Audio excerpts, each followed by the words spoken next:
Harka fuunee nagaanii fi jaalalli araarri waaqayyo abbaa isiniif haa baay'atu. Guutummaa addunyaarra kan jirtan amantoota maraaf sagaleen kun lafa isin dhaqqabe hundumaatti baga gammaddan baga gammanne isiniin jedhe.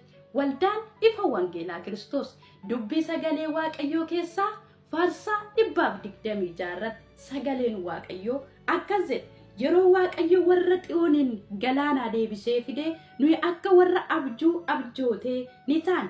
Yommus nuyi kolfa duwwaa ni taane arrabni keenyas sagalee gammachuu guddisee dhageessisee sabni lafa irraa keessaa immoo waaqayyo waan guddaa waan isaaniif hojjetee isaanitti agarsiisee jedhanii ni dubbatan.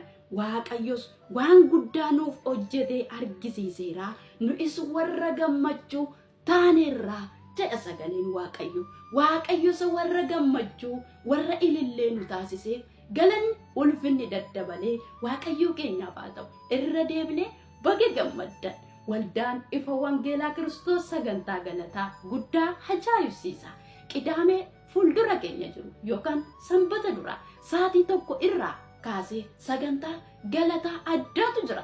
Affeerraa isiniif gootee jirti. Biyya kamirra yoo jiraattan, biyya keessaaf biyya alas yoo jiraattan karaan isiniif banaadha. Kottaa tokkummaadhaan wal gargaarree waaqayyoon galateeffannaa jedhu.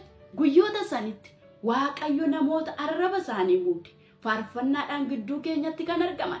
Faarfataa Tashoome sagalee waaqayyootiin gidduu keenyatti kan argaman nama waaqayyoo baay'ee jaalannu baay'ee kaban Evangelist Abrahaam gidduu keenya turu. Maarree akkasuma nama baay'ee kabanyuuf jaalannu abbaa mul'ataa waldaa ifa wangeelaa Kiristoos kan ta'an Raajii Sanyiin gidduu keenya turu. Kottaa dubbii waaqayyoo kanatti eebbifama. Warra waaqayyoo gargaara, warra waaqayyo du'a oolche wajjin immoo galateeffadhaa. Kiraara kan qabdan kiraara keessan, maseenqoo kan qabdan maseenqoo keessan galata fidaa. Kottaa ulfina waaqayyoof dhiyeessaa. Nu gargaara. Waaqayyoon galateeffadhaa siniin jetti waldaan ifa wangeelaa Kiristoos. Kana duwwaa miti ka dhaloonni waaqayyo du'a oolche rakkina gurguddaa keessa dabarse. Kiyyichis cabeera nus jalaa baaneerra sagalee waaqayyoo akkuma jedhu dhaloonni du'a oolanii dhuga ba'umsa gurguddaa baatanii gidduu keenya jiranis jiru. Dhuga ba'umsichaan waaqayyo hojii guddaa hin hojjeta. Yeroon lallabaa hin jira. Sagaleen waaqayyoo hangoo seexanootaa caccabsuudhaan humna guddaadhaan hin lallabama. Faarfannaan ulfina waaqayyoof galata dhiyeessuudhaan hafuurri inni gooftichaa inni guddichi gidduu keenyatti argame in faarfatama. Hojiin seexanootaa hin diigama. Waaqayyo warra dhukkubsattoota hin fayyisa. Waaqayyo warra gaddan imimmaa isaanii irraa hin haqa.